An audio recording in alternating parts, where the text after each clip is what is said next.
When a battle-scarred veteran, single father, walked into the Riverside Animal Sanctuary that Tuesday morning, nobody expected the connection that would unfold between him and a small bobcat kitten who had rejected every single person for weeks. What happened next would challenge everything the shelter staff thought they knew about healing, trust, and second chances. The electronic doors of the Riverside Animal Sanctuary slid open with their usual mechanical hiss, but Sandra Martinez, the head animal behavioral specialist, barely glanced up from her morning reports.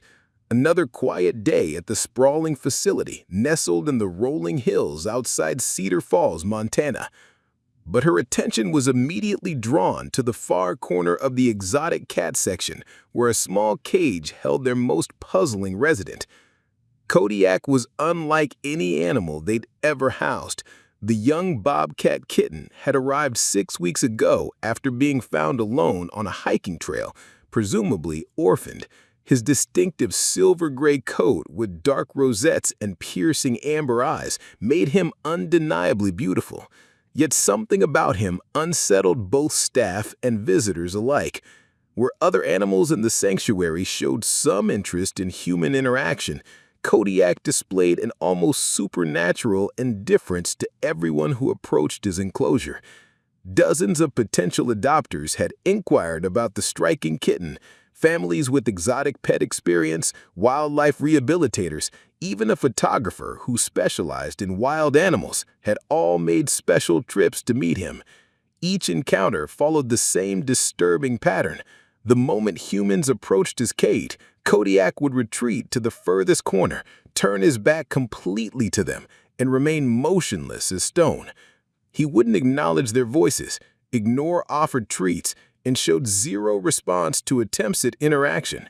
The shelter staff had tried everything: different feeding schedules, various enrichment activities, even bringing in specialists who worked with traumatized wild animals. Nothing worked. Kodiak ate his meals, used his litter box, and maintained his health, but he existed in their world like a ghost, present but utterly unreachable. Yesterday alone, 3 separate families had driven over 2 hours to meet him, each leaving disappointed and slightly disturbed by the kitten's complete rejection. Sandra had started wondering if they were dealing with something beyond normal animal behavior, something that defied conventional understanding of how wild animals respond to human care. Marcus Thompson pulled his weathered Ford pickup truck into the gravel parking lot of the Riverside Animal Sanctuary, his calloused hands gripping the steering wheel longer than necessary.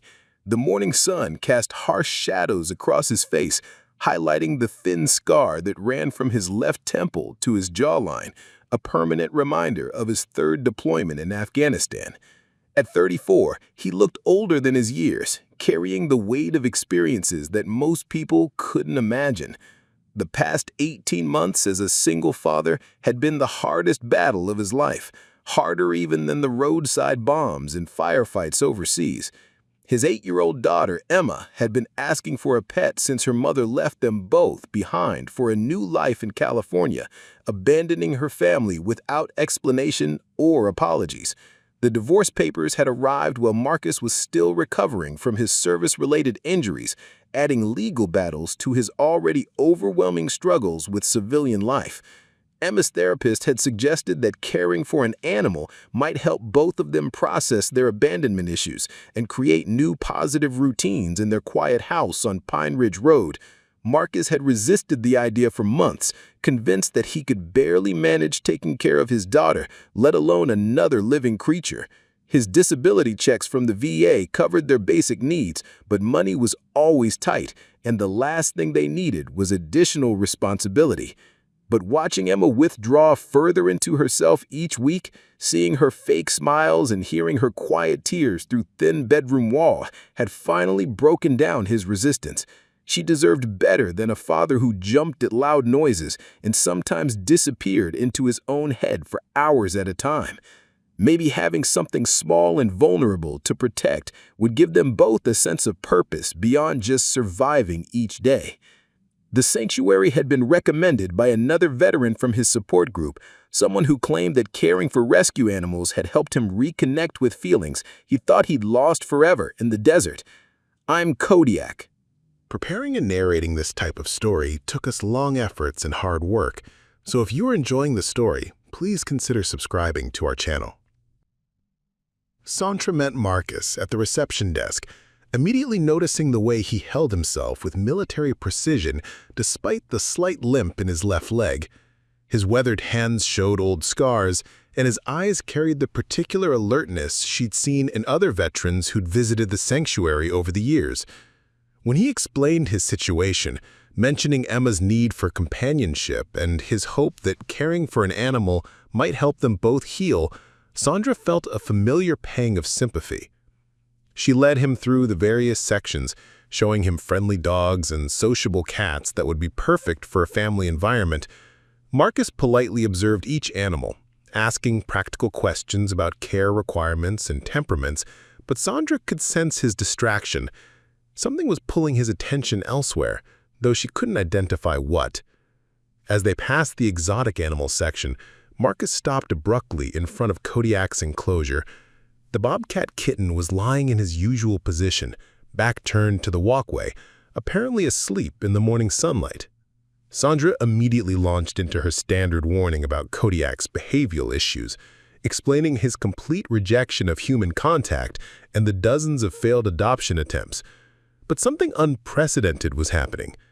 As Marcus approached the cage bars and quietly knelt down, Kodiak's ears twitched.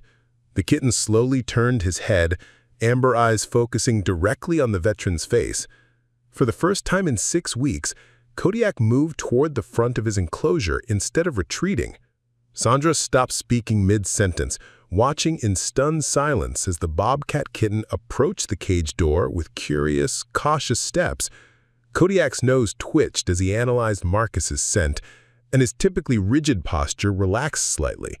The veteran extended his hands slowly, palm up, making no demanding movements or sounds. Kodiak stretched his neck forward and, incredibly, touched his small pink nose to Marcus's fingertips through the metal bars.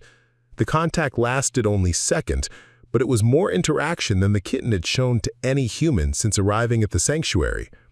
Marcus remained perfectly still, his breathing steady and calm, as if he understood something about earning trust that others had missed. The paperwork took 2 hours to complete, with Sandra repeatedly confirming that Marcus understood the challenges of caring for a wild animal. Despite her warnings, she couldn't deny the remarkable connection she'd witnessed, and the sanctuary's policy allowed experienced adopters to take on difficult cases. Marcus provided references from his VA counselor and proof of his property's suitability, a secluded 5-acre plot with natural barriers that could accommodate an animal with special needs. The drive home was unlike anything Marcus had experienced since returning from deployment. Kodiak sat calmly in the specially designed transport carrier, occasionally making soft chirping sounds, but showing none of the stress behaviors Sandra had warned them to expect. When they reached the house, Emma was waiting on the front porch, practically vibrating with excitement despite her father's instructions to remain calm around their new companion. The moment Marcus opened the carrier in their living room, Kodiak emerged with confident curiosity rather than the cowering fear they'd anticipated. The kitten immediately began exploring, his tufted ears rotating to capture every sound while his nose analyzed the new environment. When Emma slowly sat cross-legged on the floor, speaking in the gentle whisper Marcus had taught her, Kodiak approached without hesitation. Within hours, their entire household dynamic had shifted. Kodiak seemed to understand the boundaries of indoor living, using the large litter box Marcus had prepared and showing no interest in destructive behavior. More remarkably, he displayed an almost protective instinct toward Emma, positioning himself between her and the front door whenever visitors approached, though he remained friendly and calm. For the first time since her mother's departure, Emma laughed freely, delighted by Kodiak's playful pounces and the way he followed her from room to room like a devoted companion. Marcus found himself sleeping through the night without his usual anxiety dreams, somehow comforted by the soft sounds of the kitten moving around their home. The three of them developed routines that felt surprisingly natural. Morning feedings became family time, with Emma helping Marcus prepare Kodiak's meals while sharing stories about school. Evenings were spent on the back porch watching Kodiak explore their fenced yard with graceful confidence, while father and daughter talked more openly than they had in months. 3 weeks into their new life together, Marcus began noticing behaviors that didn't align with his limited knowledge of exotic cats. Kodiak's nighttime activity patterns were far more intense than Sandra had described. The kitten would spend hours pacing the perimeter of their fenced yard, his movements following precise patterns that seemed almost military in their systematic coverage of the territory. During their evening walks around the property, Kodiak displayed hunting instincts that surprised Marcus with their sophistication. The kitten could track field mice through tall grass with laser focus, his body becoming absolutely motionless before executing lightning-fast pounces that resulted in clean, efficient kills. Regular house cats played with their prey, but Kodiak dispatched small animals with a single precise bite to the neck. Marcus's neighbor, retired rancher Bill Morrison, stopped by one afternoon and immediately tensed when he saw Kodiak lounging on the front porch steps. Bill's old cattle dog Rex, who normally greeted every visitor with enthusiastic tail wagging, refused to leave the truck cab, whimpering and pressing against the far door. The normally fearless dog that had faced down coyotes and mountain lions wouldn't even make eye contact with the small kitten. Emma's friends from school began asking uncomfortable questions during play dates. Why didn't Kodiak meow like normal cats? Why were his ears so pointy and his paws so large for his size? Why did his eyes seem to glow in dim light with an intensity that made them feel like they were being watched by something much older and wilder than a pet? The kitten's physical development was accelerating beyond what Marcus had expected from Sandra's estimates. Kodiak's shoulder muscles were becoming prominently defined, and his hind legs showed power that seemed disproportionate to his overall size. When he jumped from ground level onto their 6-foot deck railing in a single fluid leap, Marcus felt his first real stab of concern. Most unsettling was Kodiak's reaction to certain sounds from the surrounding forest. Whenever coyotes called in the distance, the kitten would become intensely alert, positioning himself at the yard's edge and responding with vocalizations that sounded nothing like domestic cat sounds. These calls were deeper, more complex, carrying in wild resonance that made Marcus's military-trained instincts whisper warnings he wasn't ready to acknowledge. The breaking point came during Emma's 9th birthday party. Marcus had invited 3 of her classmates over for cake and games in the backyard, thinking that Kodiak had become comfortable enough with visitors to handle a small celebration. Everything was going smoothly until 8-year-old Tyler accidentally kicked a soccer ball directly toward Kodiak, who was resting under the patio table. The kitten's response was instantaneous and terrifying. Kodiak erupted from his resting position with a guttural snarl that froze every child in place, his fur standing completely on end as he assumed a defensive crouch unlike anything Marcus had ever seen from a house cat. The sound that emerged from the small animal was a deep, threatening growl that seemed to come from a much larger predator.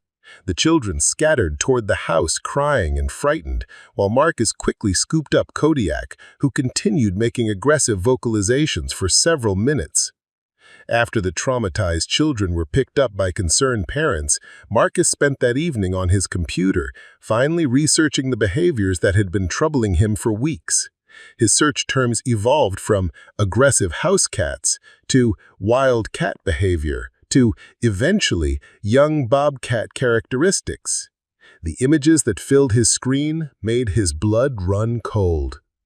Preparing and narrating this type of story took us long efforts and hard work, so if you are enjoying the story, please consider subscribing to our channel. The most convincing evidence came from a wildlife rehabilitation website that featured a section on misidentified animals. The article described cases where orphaned bobcat kittens were mistaken for domestic cats and brought to regular animal shelters. The author emphasized that while bobcat kittens could initially adapt to human contact, their wild instincts would inevitably emerge as they reached sexual maturity, making them dangerous and unsuitable as pets. Marcus sat in his darkened living room, watching Kodiak sleep peacefully on the couch beside a trusting Emma, and realized that everything he thought he knew about their situation was wrong. They weren't caring for an exotic house cat with behavioral issues. They were harboring a wild predator that would only become more dangerous as it grew. The next morning, Marcus contacted Dr. Sarah Chen, a wildlife veterinarian recommended by the Montana Fish and Game Department. He arranged to meet her at a coffee shop in Cedar Falls, bringing only photographs and videos of Kodiak on his phone, unable to risk bringing the animal itself. Dr. Chen examined the evidence with the methodical precision Marcus remembered from military briefings, her expression growing increasingly serious. Her confirmation was swift and definitive. Kodiak was undoubtedly a North American bobcat, approximately 4 months old, likely orphaned and mistakenly processed as a domestic cat. Dr. Chen explained that keeping wildlife without proper permits was a federal offense, carrying substantial fines and possible imprisonment. More critically, she emphasized that bobcats reaching sexual maturity became unpredictable and potentially dangerous, especially around children. The drive home felt like the longest 20 minutes of Marcus's life. Emma would be devastated. After months of her mother's abandonment and his own struggles with PTSD, Kodiak had become her anchor to happiness and stability. The kitten had given her confidence, purpose, and unconditional companionship when she needed it most. How could he explain that their healing companion was about to be taken away from them? Marcus understood duty and sacrifice from his military service, but this decision felt impossible. Kodiak had brought their family together in ways he'd never expected. The kitten had helped Emma sleep through the night without nightmares about her mother leaving. He'd given Marcus a reason to wake up each morning with purpose instead of dread. Their home had transformed from a place of quiet grief into something that felt like a real family again. Yet he also knew what Dr. Chen meant about danger. He'd seen Kodiak's predatory responses, witnessed the power in that small body that would only increase. Emma's safety had to come first, no matter how much losing Kodiak might hurt them both. The responsible choice was clear, even if it meant destroying the progress they'd made toward healing. That evening, as he watched Emma reading bedtime stories to Kodiak, Marcus realized that sometimes love meant making the hardest choice possible. Sometimes protecting someone meant breaking their heart, even if it broke your own in the process. The conversation with Emma happened 3 days later, on a Saturday morning when golden sunlight streamed through their kitchen windows. Marcus had rehearsed the words countless times, but nothing had prepared him for the look of betrayal that crossed his daughter's face when he explained that Kodiak wasn't actually a house cat and needed to live with people who specialized in caring for wild animals. Emma's initial silence was worse than screaming. She simply stared at her father with the same expression she'd worn when her mother had packed her bags and left without explanation. Then came the tears, followed by desperate bargaining. She promised to be more careful, to help build better fences, to learn everything about caring for bobcats.